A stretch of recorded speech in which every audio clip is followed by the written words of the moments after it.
It's always nice to shoot a well-crafted revolver. It's the Kimber K6S in the DASA configuration. That's double action, single action. Let's put a few rounds down range, see how it performs, what we like and don't like about it. Pretty cool looking little gun. All right, these are 142 grain, 300 or 357 Magnum rounds. We'll give these a try, see how they run.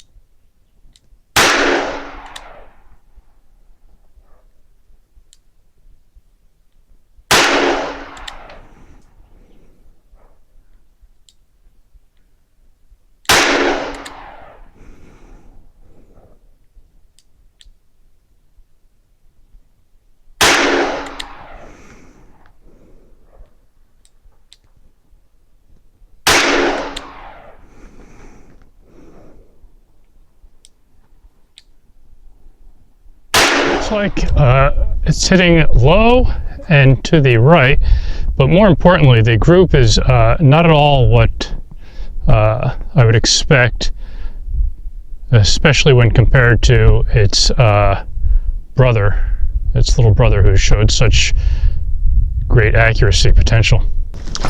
All right, let's see what we get from some hand loads.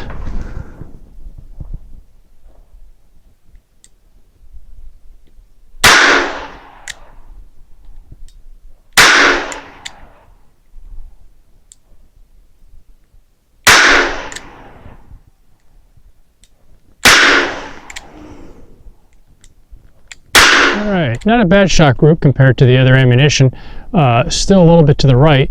Luckily this gun is got an adjustable rear sight. It's adjustable for windage, so that shouldn't be too hard to change. We've mentioned that the revolver itself is a double action, single action, hence the name DASA.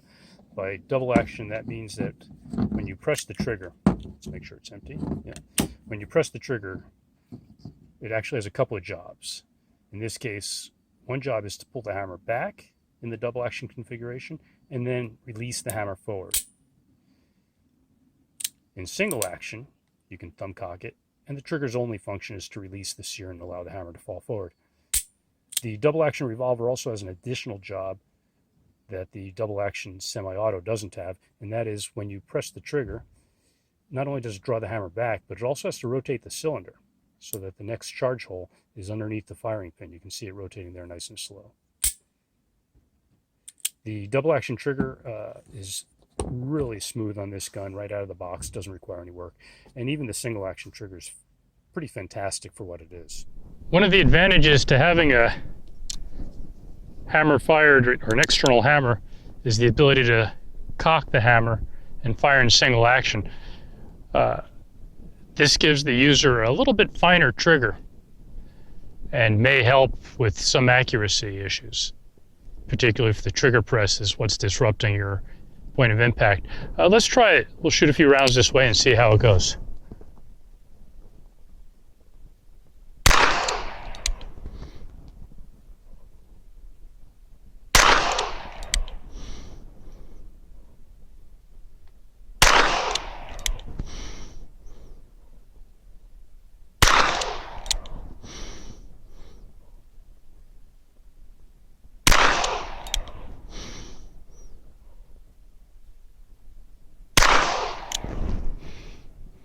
Let's go take a look. All right, the upper A zone shot. This is the group we just fired, and there's a couple of things that we can be inferring from this. Number one, it definitely prefers my reloads to the commercial ammunition. And number two, it's pretty easy to shoot in single action. That trigger pull is probably somewhere on the order of 4 pounds, if not less. It's pretty nice.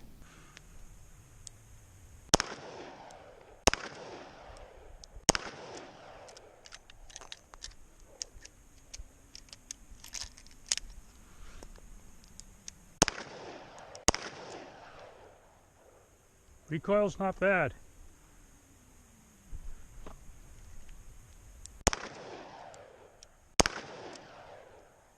Even with the full house 357 loads, it's actually relatively gentle.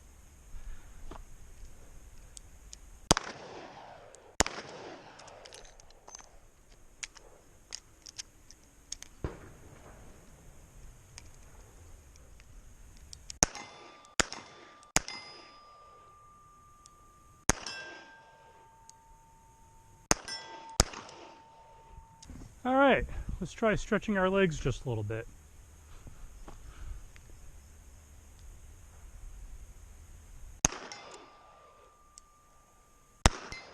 There you go.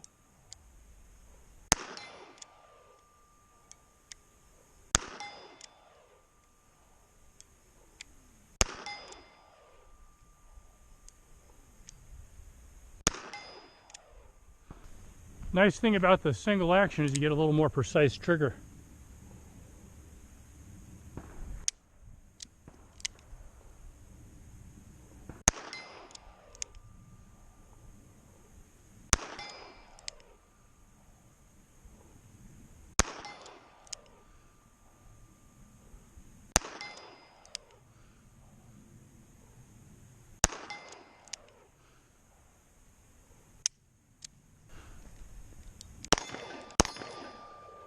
Pretty manageable recoil, and it still hits with authority. You gotta love the 357.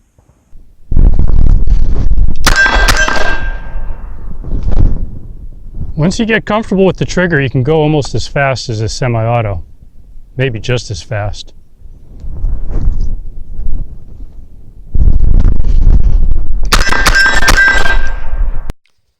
As far as aftermarket support for the K6S, there's a variety of different things that are available on the market. First of all, Kimber ships the gun with a speed strip reloader, which is kind of nice. 5-star reloaders make a speed loader. HKS also makes speed loaders that fit it. Holsters are readily available both for the 2 and 3-inch model. This one's, I believe, from DeSantis. But there's a variety of different holster makers out there, and of course pouches for your speed loaders. So the support's actually pretty good, and it's getting better. The one thing I don't see a lot of support for are the stocks, the grips on the gun.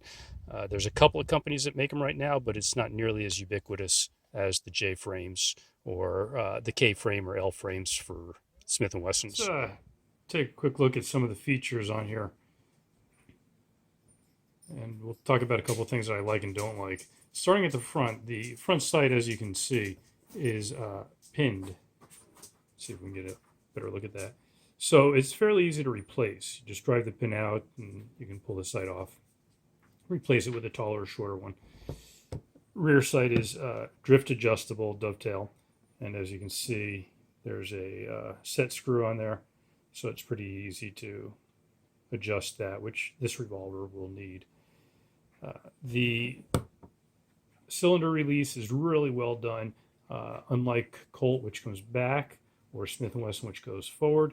This is more like the Ruger in that you just push straight in and it pops out.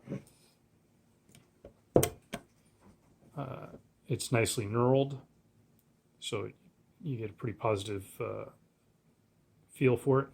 The other nice thing is this fence around it keeps you from accidentally hitting it. Really well done. A couple of things that I don't like. Number one, the stocks. They're just a hair too short. And I get that Kimber wanted something that maybe was a little smaller for concealment, but the hammer on this gun, the exposed hammer, sort of takes away the idea that you're going to carry it in your pocket. So you're pretty much left with field carry, holster carry. And I would have gone with another 1/4 of an inch or so on the stocks, on the grips. The other thing that I'm not a big fan of is the ejector rod, and I know some people don't care, but it's just a little bit too short. When they went with the longer barrel, I would have liked to have seen Kimber go with a slightly longer ejector rod. And we'll come back to that and talk about it in another minute or so. All right, really quickly, just talking about the ejector rod. I have a piece of 357 Magnum brass.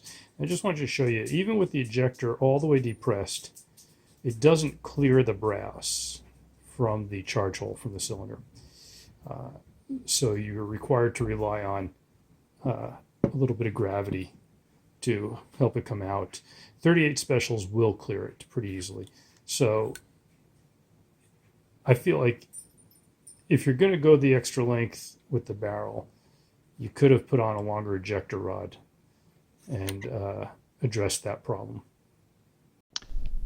All right, Up top we see Kimber's original offering, the K6S.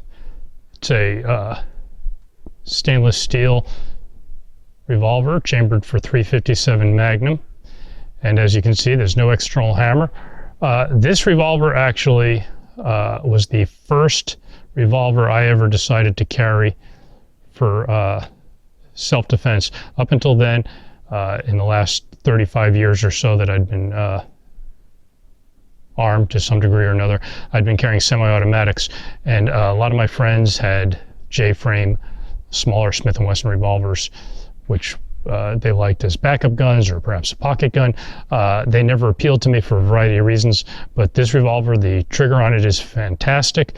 It's about the size of a J-frame Smith & Wesson, meaning it's a very small, compact revolver that easily fits in the pocket.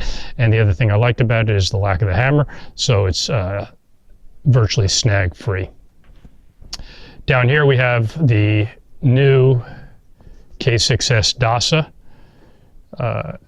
As you can see, it has the external hammer, and this one is equipped with a 3-inch barrel versus the 2-inch barrel up here. So it makes it a little bit bigger, and it changes the functionality and usefulness of this. This is not the kind of revolver I'd want to carry in my pocket. So what's it good for? Well, it's small, it's lightweight. It's about the size of a Ruger SP101, and it would make an excellent carry revolver on the belt for backpacking or in a small chest harness, running or other trail work. It does have its utility, especially in that it's chambered with .357 Magnum, which is a very potent cartridge, good for a variety of uses.